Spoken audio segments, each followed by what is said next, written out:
आज से 5, 7, 10 पीढ़ी पहले हमारे दादा परदादा एक थे, उनसे परिवार बढ़ते चले गए, वो हमारा कुल है।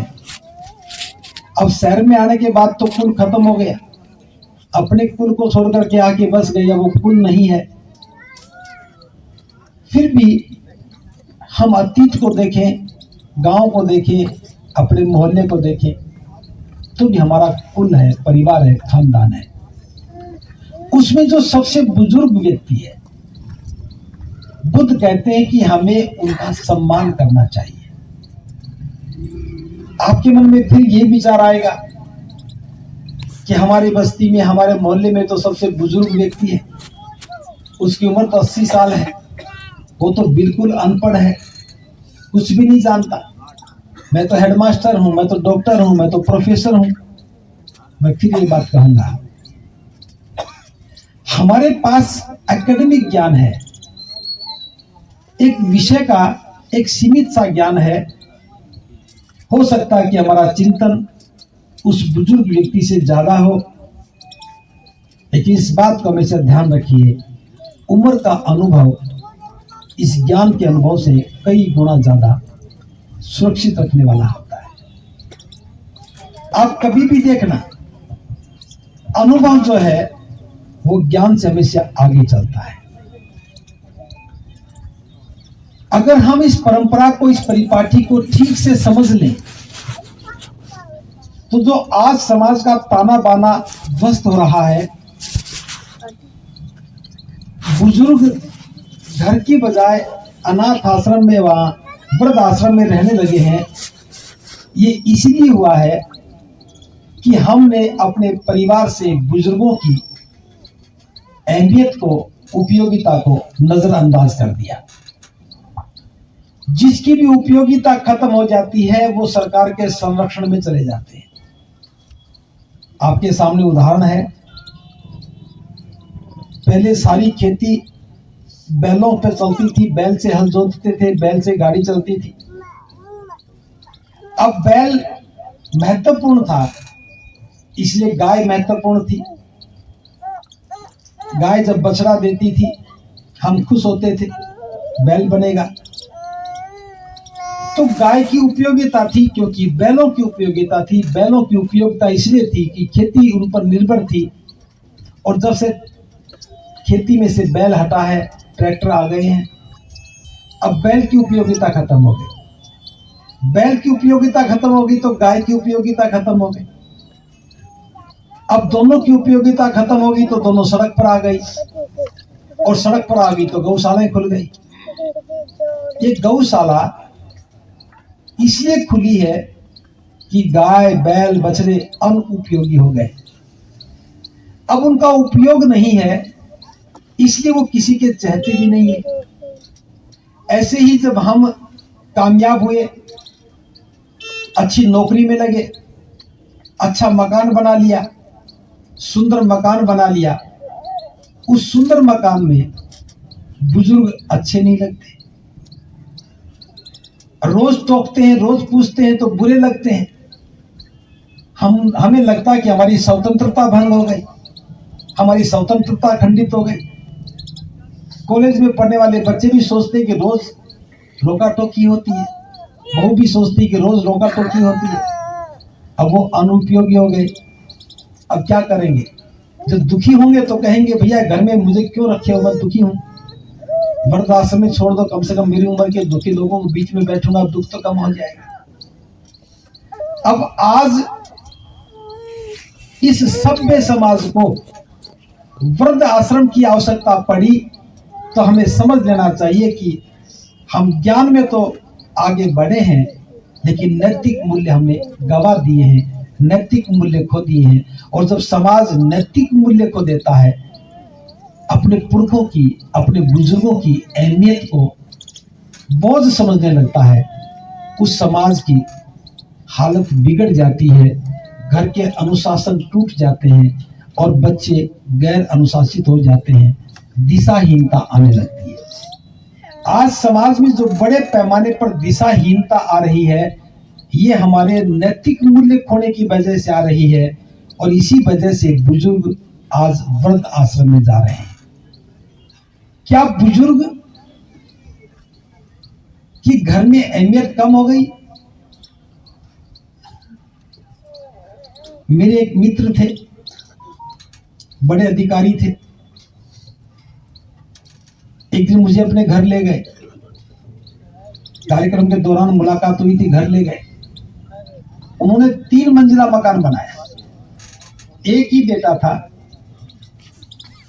वो भी डॉक्टर था। 3 मंजिला मकान बनाया और सारे दिखाते हुए कहने लगे, जी ये मेरा बेडरूम, ये ड्राइंग रूम, ये वो। मैंने कहा कि रिटायरमेंट के कितने दिन रह गए? उसने कहा बस 6 महीने रह गए। तो मुझे वो दिखाओ जो रिटायरमेंट के बाद जो आपका रूम बनेगा। उन्होंने सोचा कि मैंने मजाक में कहा है और मैंने गंभीरता से कहा कि मुझे वो कमरा बताओ कि अगली बार जब मैं आऊं तो आप नहीं बैठे पाओ। अब 3री मंजिल में आप जा नहीं पाओगे क्योंकि बुजुर्ग हो जाओगे। 2री मंजिल पर आपके बच्चे रहेंगे, तो नीचे की मंजिल मिलेगी। नीचे की मंजिल में कहां मिलेगी? और मैं आपको बता रहा हूं, 6 महीने के बाद उनके बेटे की शादी हुई। 1 साल के बाद मुझे दोबारा मौका मिला तो मैंने यही पूछा, जी आपका बेडरूम सलामत है? उसने कहा, जी मैं तो घर ही छोड़ दिया, मैं तो कहीं और रह रहा हूं। ये मैं मजाक में नहीं कह रहा हूं। हम कितना सुंदर मकान बनाए, कितना सुंदर मकान बनाए। बच्चे की शादी के बाद आपकी जगह कार की गैरेज के पास होगी। क्या ये जीवन मूल्य है हमारा? एक बेटा कैसे स्वीकार कर ले कि उसके पापा जो है सबसे बुरे मकान में रहेंगे, सबसे छोटे कमरे में रहेंगे? अगर हमारे जीवन मूल्य होते तो हम कभी भी अपने माता पिता से वो कमरा खाली नहीं करवाते जो हमें सबसे प्रिय लगता है। तो ये बात सारी जीवन मूल्यों की है। बुद्ध ने जीवन मूल्यों को स्थापित करने के लिए कहा कि हम कुल के मुखिया का सम्मान करें। जो कुल का मुखिया है उसकी जगह को कोई छीन नहीं सकता। आपकी प्रमोशन हो सकती है लेकिन कुल के मुखिया के बराबर नहीं हो सकते। तो कुल का मुखिया अपनी उम्र के अनुभव के साथ समाज को कैसे संगठित रखा जाए, परिवार को कैसे संगठित रखा जाए, परिवार में अगर कोई विवाद हो जाए तो उसका निराकरण कैसे करना है, ये उम्र के साथ ही समझा जा सकता है। जब से हमने बुजुर्गों को नजरअंदाज किया है, तलाक के केस भी बहुत ज्यादा बढ़ गए हैं।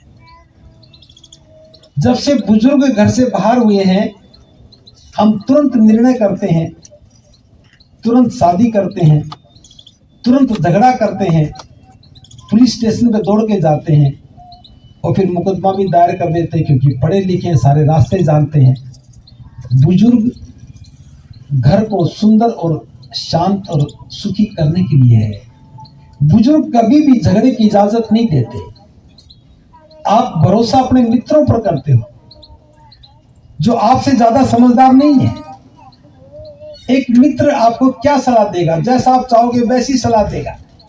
अगर किसी का अपनी जीवन संगिनी के साथ झगड़ा हो रहा है और अपने मित्र से कहेगा कि मेरे घर में रोज झगड़ा होता है, क्या करूं? तो पूछेगा कि क्या करना चाहिए? वो कहेगा मैं सोचता हूं तलाक दे दूं। बिल्कुल दे दे, अभी दे दे, होगा ना? अगर घर का बुजुर्ग होगा तो पूछेगा, हाँ भी तलाक क्यों देगा? क्या तकलीफ थी? तकलीफ है तो हमें बता। हम बैठते हैं, हम पूछते हैं, हम बात करते हैं, ये भी कोई बात हुई? वो 4 डांट लगाएगा और कहेगा आज नहीं, 10 दिन बाद दोबारा बात करूंगा, आज के बाद ये काम मत करना।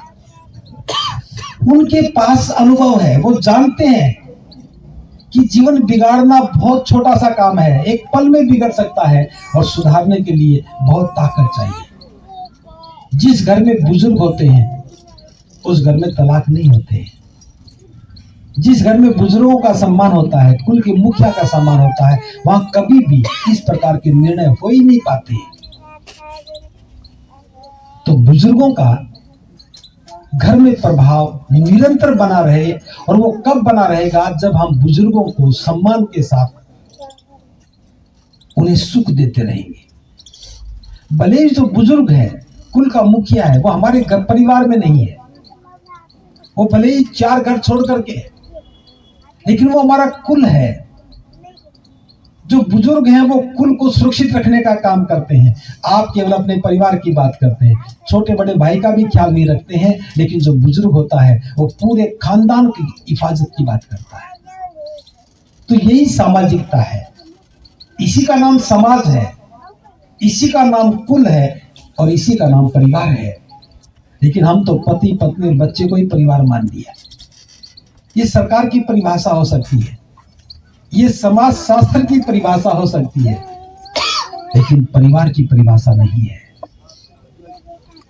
परिवार, समाज हम सब लोगों से मिलकर बना है। तो बुद्ध ने परिवार को परिवार बनाए रखने के लिए, परिवार को संकटों से बचाने के लिए, विषम परिस्थिति में सही निर्णय लेने के लिए कहा है कि ये मेरा दूसरा संकल्प हो कि मैं कुल के मुखिया का सम्मान करूं।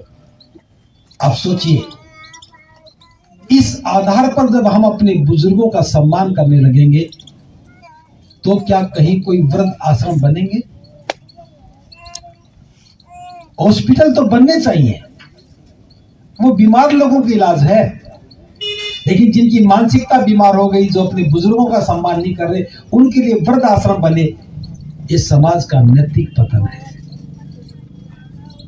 इसलिए इस दूसरे सिद्धांत को, इस दूसरे संकल्प को हमेशा याद रखना चाहिए।